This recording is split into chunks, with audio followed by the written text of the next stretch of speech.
Hello student. आज हम पढ़ने वाले हैं रिमाइंडर थ्योरम।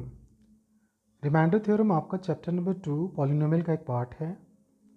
और बच्चों, इस थ्योरम की हेल्प से आप ये जान पाएंगे कि किस तरीके से हम किसी पॉलिनोमियल को विदाउट लॉन्ग डिवीज़न हम उसका रिमाइंडर आसानी से निकाल सकते हैं। ये रिमाइंडर थ्योरम का एक सबसे बड़ा इम्प्लीकेशन है, जो आप समझ लीजिए इसको, कि जब भी आप रिमाइंडर थ्योरम का इस्तेमाल करेंगे तो आप उस केसेस में एक तो वैल्यू ऑफ पॉलिनोमियल मिलेगी आपको, और जो वैल्यू ऑफ पॉलिनोमियल होगा वही आपका क्या होगा, रिमाइंडर भी होगा। ठीक है ना। कई बार बच्चों को कन्फ्यूज़न हो जाता है कि वैल्यू ऑफ पॉलिनोमियल और रिमाइंडर में क्या फ़र्क है। तो जब किसी भी पॉलिनोमियल को किसी लीनियर पॉलिनोमियल से डिवाइड करते हैं तो जो उसका वैल्यू आ जाता है, मतलब वैल्यू मतलब कैसे, वेरिएबल की जगह पर आपने रियल नंबर पुट कर दिया। तो वैल्यू की जगह अगर आपने कोई रियल नंबर पुट किया, तो आप सपोज़ करो रियल नंबर ए पुट करते हो तो पी ए बन गया। तो पी ए क्या होगा आपका वैल्यू भी होगा, एज वेल एज वो उसका रिमाइंडर भी होगा। तो ये ना रिमाइंडर थ्योरम के बहुत सारे इम्प्लीकेशन हैं, जो बहुत बड़े बड़े क्वेश्चन सॉल्व करने में आपको हेल्प करेगा। अब मैं आपको चलिए बताता हूँ कुछ इसके स्टेटमेंट के बारे में, और इससे रिलेटेड कुछ क्वेश्चंस भी होंगे जिनको हम देखते हैं इसके अंदर। आइए देखते हैं पहले। अब जैसे कि आप यहाँ पे स्क्रीन पे देख पा रहे हैं बेटा, स्क्रीन पे देखो क्या लिखा है यहाँ पर लिखा है फैक्टर एंड मल्टीपल। तो रिमाइंडर थ्योरम करने से पहले थोड़ा सा फैक्टर और मल्टीपल को एक बार हम रिवाइज कर लेते हैं। ये वैसे तो छोटी क्लासेस का ही एक छोटा सा टॉपिक है। तो अगर हम यहाँ पर देखें अगर ध्यान से, तो इसमें लिखा हुआ है कि अगर x मान लो एक नंबर है, वो y को पूरा डिवाइड कर देता है। मतलब y को आपने डिवाइड किया, किससे डिवाइड किया, x से डिवाइड किया। और जब डिवाइड किया आपने तो क्या हुआ, उसमें पूरा डिवाइड हो गया वो। और जब कोई चीज़ पूरी डिवाइड हो जाती है तो रिमाइंडर कितना बचता है, कितना बचता है, ज़ीरो बचता है। तो देखा आपने कि रिमाइंडर अगर मान लो, जैसे आपने, मैं कह रहा हूँ रिमाइंडर मान लो ज़ीरो हुआ, तो x ने क्या किया, y को एग्जैक्ट पूरा डिवाइड कर दिया। तो हम कहेंगे कि x is a factor of y, x is a factor of y। और दूसरी तरीके से हम क्या बोलेंगे इसको, कि y is a multiple of x। मतलब अगर आप x का टेबल पढ़ते जाओ तो कहीं ना कहीं उसको क्या मिल जाएगा, x के टेबल में आगे जाके y कहीं ना कहीं मिलेगा। दूसरे एग्जाम्पल की तरीके से समझाता हूँ मैं। मान लीजिए कि आपका 3 है, और 3 ने क्या किया, 15 को डिवाइड किया, जैसा क्वेश्चन में लिखा हुआ है।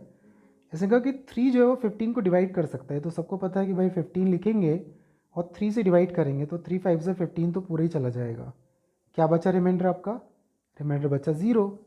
तो हम क्या कह सकते हैं कि 3 इज़ अ फैक्टर ऑफ 15। ये बात तो क्लियर हो गई।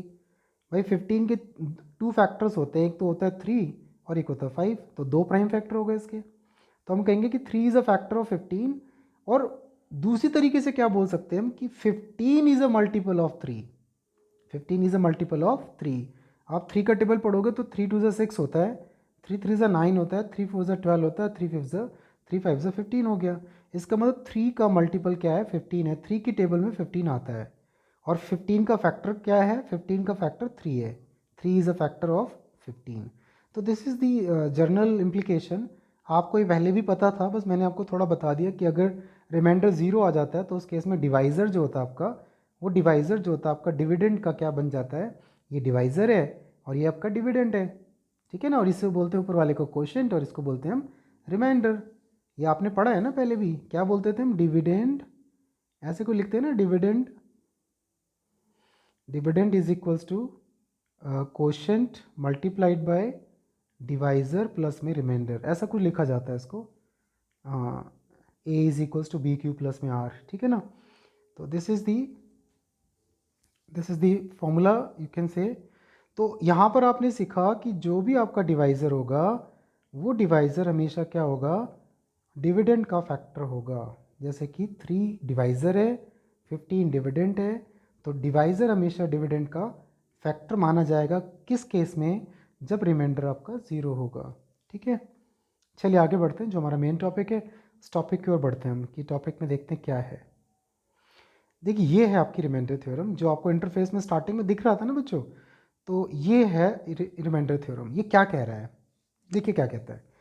कहता है अगर कोई पॉलिनोमियल आपके पास है जिसकी डिग्री 1 1 या उससे ज़्यादा होती है, और मान लीजिए आपने a एक ले रखा है रियल नंबर, और अगर आपने px को उस रियल नंबर x माइनस ए से डिवाइड किया, मतलब पक्की बात है कि जो रियल नंबर की वैल्यू होगी वो x इक्वल्स टू ए होगी, और x इक्वल्स टू ए का मतलब वो पॉलिनोमियल की फॉर्म में होगा x minus a equals to 0।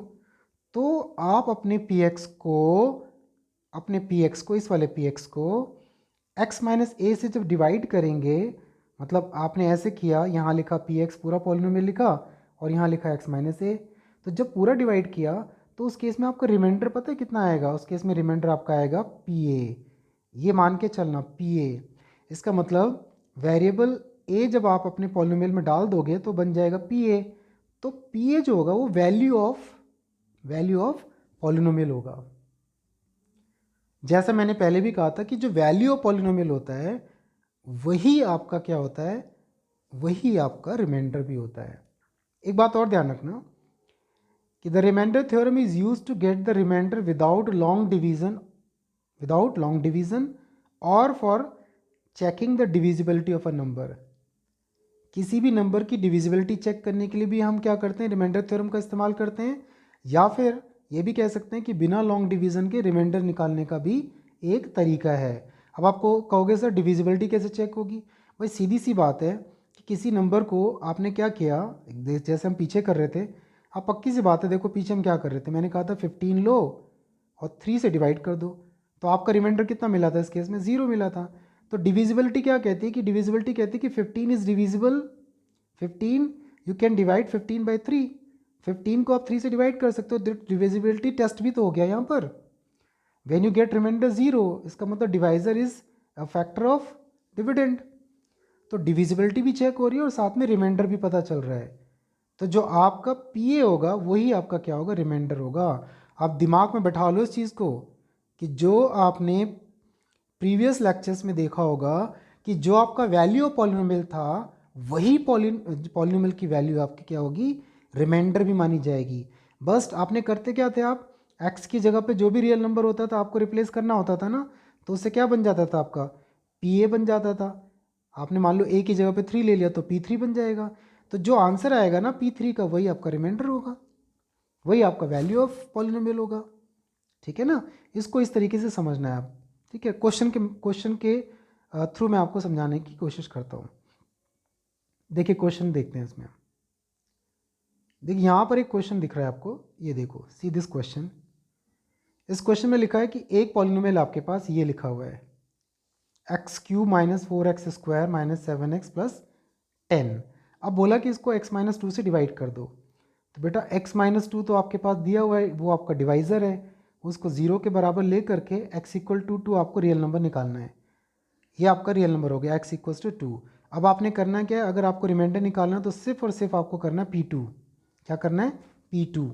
ये देखो P2 क्या हुआ ना यहाँ पर, P2 जहाँ पर x था वहाँ पे रिप्लेस कितना कर दिया, x की जगह पे रिप्लेस कर दिया कितना, 2 रिप्लेस कर दिया 2। तो P2 जहाँ पे x लिखा था वहाँ 2 डाल दो, 2 क्यूब, x की जगह पे 2 स्क्वायर, x की जगह पे 2, और पूरा सॉल्व करते जाओ तो सिंप्लीफाई करके आपको मिलेगा -12। -12 के बारे में बहुत कुछ बोल सकते हैं हम। सोचो -12 क्या है, पॉलिनोमियल का वैल्यू भी है, ये है वैल्यू ऑफ पॉलिनोमियल। मतलब आप कह सकते हो सर ये वैल्यू ऑफ पॉलिनोमियल है कहाँ पर, एट x इक्वल्स टू 2 पर भी है। और साथ में ये क्या हुआ, जब x माइनस 2 से आपने डिवाइड किया तो इसका रिमाइंडर भी है सर ये। अब आपने देखा यहाँ पर लॉन्ग डिवीज़न की ज़रूरत तो नहीं पड़ी ना, बड़ी मज़े की बात है भाई, लॉन्ग डिवीज़न करना ही नहीं पड़ रहा और हमको रिमाइंडर भी मिल रहा है। अब चाहे रिमाइंडर 0 आए, चाहे 2 आए, चाहे 3 आए, चाहे कुछ भी आ जाए, माइनस में आ जाए, हमें क्या मतलब है, हमने तो रिमाइंडर थ्योरम को फॉलो किया कि जिससे डिवाइड करना था, जिससे डिवाइड करना है उसकी वैल्यू को आपको रियल वैल्यू यानी कि वेरिएबल इक्वल्स टू वैल्यू की फॉर्म में लाना है, और उस वेरिएबल की जगह पर जो रियल नंबर वैल्यू होगी उसको पुट करके उस पॉलिनोमियल को पूरा सॉल्व कर देना है। तो जो वैल्यू होगी वही उसका रिमाइंडर होगा। this is only the main, you can understand the main calculation or main implication of remainder theorem. ठीक है, लेट अस गो अहेड, थोड़ा सा और आगे चलते हैं, देखते हैं और किस तरह का क्वेश्चन हो सकता है। एक क्वेश्चन और दे दिया आपको इसी तरह से। इसमें क्वेश्चन में ये लिखा गया, देखिए क्वेश्चन में क्या लिखा हुआ है।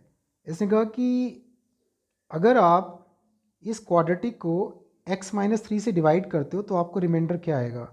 उसने कहा कि क्लियरली लिख दिया कि भाई आपको x-3 से लॉन्ग डिवीज़न करने की कोई ज़रूरत नहीं है कि ऐसा लिखने लग जाओ ऐसे करके। यहाँ लिखो सर हम यहाँ लिखेंगे x-3, यहाँ लिखेंगे 2x² -5x +1 जो भी लिखा है -1।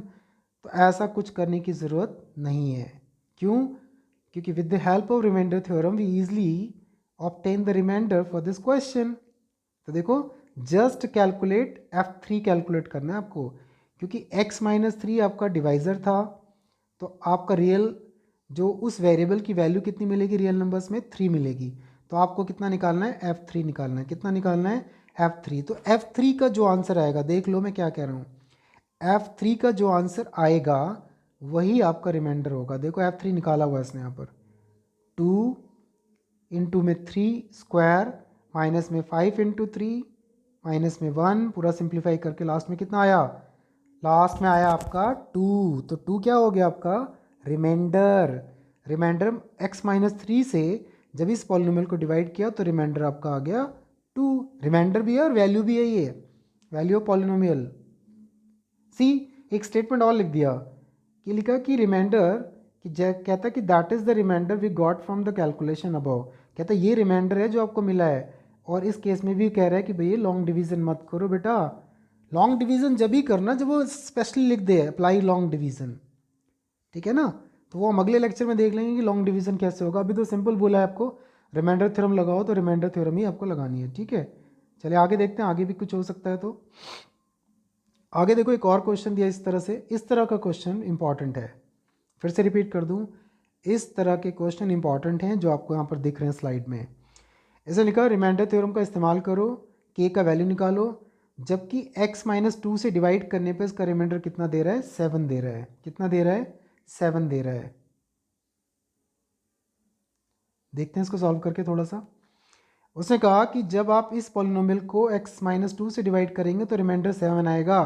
x-2 तो पता है सबको, x-2 इक्वल्स टू 0 और x इक्वल्स टू 2। तो जब डालेंगे पॉलिनोमियल में तो आएगा P2। बट P2 का आंसर कितना आएगा उसने पहले दे दिया कि बेटा P2 7 है, 7 लिख लो यहाँ पर। बस आपको P2 निकालना है। P2 क्या है आपका रिमाइंडर, बट रिमाइंडर तो 7 दिया हुआ है।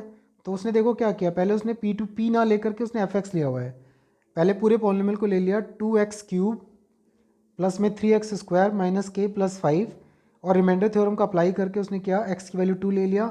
अब निकाला यहाँ पर F2 को सॉल्व कर लिया 33 माइनस 2k और बाद में देखो 7 के बराबर रखा हुआ है। लास्ट में दिख रहा है ना आपको 7 के इक्वल, यहाँ देखो यहाँ पर 7 के इक्वल लिखा हुआ है।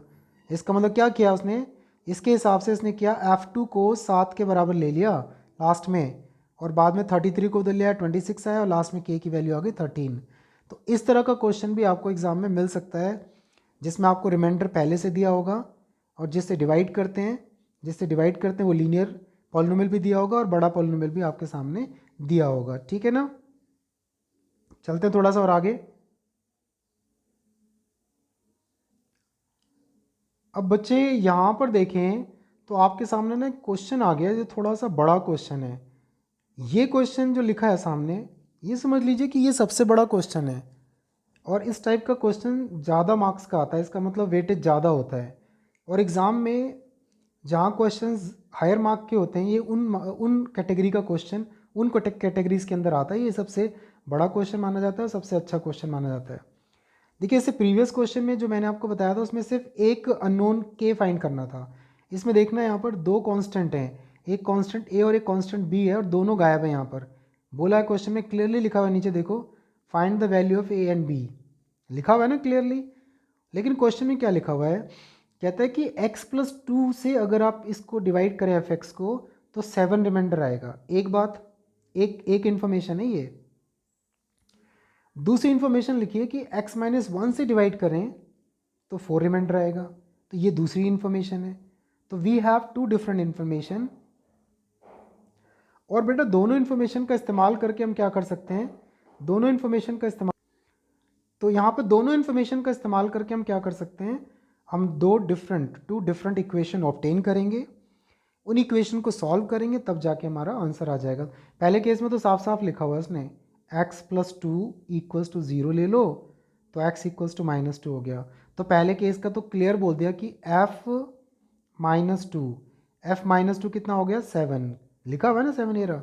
और दूसरे केस का लिखा हुआ था, दूसरे केस में लिखा था x-1 से डिवाइड करने के लिए। मैं इसको समझा दूँ आपको किस तरीके से। पहले केस में लिखा f-2, बोला बेटा f-2 7 ले लो। और दूसरा केस जो है एंड f1 जो लोगे उसकी वैल्यू आप 4 ले लो। तो एक तो आपका ये हो गया 1 और एक हो गया 2, ये 1 नंबर ये 2 नंबर। आप इन दोनों को सॉल्व करोगे तो आपका आंसर क्या होगा, आपको मिल जाएगा। आपकी इक्वेशन है ये रही, x³ प्लस में ax² प्लस bx प्लस 3, ये आपकी इक्वेशन है। और इन दोनों इक्वेशन को आपने क्या करना है, इस तरीके से इस फॉर्मेट में सॉल्व करना है। आइए देखते हैं सॉल्व कैसे हो सकता है। थोड़ा सा सॉल्यूशन मैं आपको बता देता हूँ, बाकी आप अपने पास कर लेना। देखिए this is here we can do our solution. एक बताया था मैंने कि आपका f-2 इक्वल्स टू 7 और दूसरा बताया था f1 इक्वल्स टू 4। और हमारी इक्वेशन क्या थी, x³ प्लस में ax² plus bx plus 3 equals to 0, ऐसा कुछ था ना। बस आपने क्या करना है, एक बार ये नहीं, not equals to 0, equals to 0 नहीं लेंगे इसको, ये हटा देता हूँ। ये तो पूरा फंक्शन था ना हमारा, this was our whole function. तो ये हमारा फंक्शन था f फंक्शन। अब फर्स्ट आपने -2 को पुट करना है इसमें पूरे में, फिर 1 को पुट करना है पूरे में। तो you will get 2 different equation, आपको 2 इक्वेशन मिलेगी। एक ऐसा कुछ मिलेगी 2a - b इक्वल्स टू 6, इसका नंबर 1 डाल देना। एक और इक्वेशन मिल जाएगी आपको a - b इक्वल्स टू कुछ, और दोनों इक्वेशन को सॉल्व करके आपका a b का वैल्यू आ जाएगा। तो बेटा अगर आपका इस क्वेश्चन सॉल्व हो जाए आपसे इसी तरह से इक्वेशन बना करके, तो आप क्या करना, कमेंट बॉक्स में लिख देना या फिर मेरे पास मैसेज भी कर सकते हो आप। और अगर किसी को इसका सोल्यूशन नहीं आता, इन केस कोई दिक्कत आ रही है, तो आप मुझसे इसको पूछ भी सकते हैं, ठीक है। बट आई होप कि रिमाइंडर थ्योरम से रिलेटेड जो क्वेश्चंस होंगे वो आपको समझ में आ रहे हैं थोड़े बहुत। और क्वेश्चंस की ज़रूरत होगी तो मैं अगले वीडियोज़ में इससे रिलेटेड क्वेश्चंस और भी डाल दूँगा, ठीक है बेटा। अगर आपको पसंद आ रहा है, अगर आपको अच्छा लग रहा है तो उसमें लाइक वगैरह कर देना इसको, ठीक है। और अपने फ्रेंड्स वगैरह को भी आगे इसको शेयर कर देना। थैंक यू फॉर वॉचिंग, ठीक है। Thank you thank you thank you.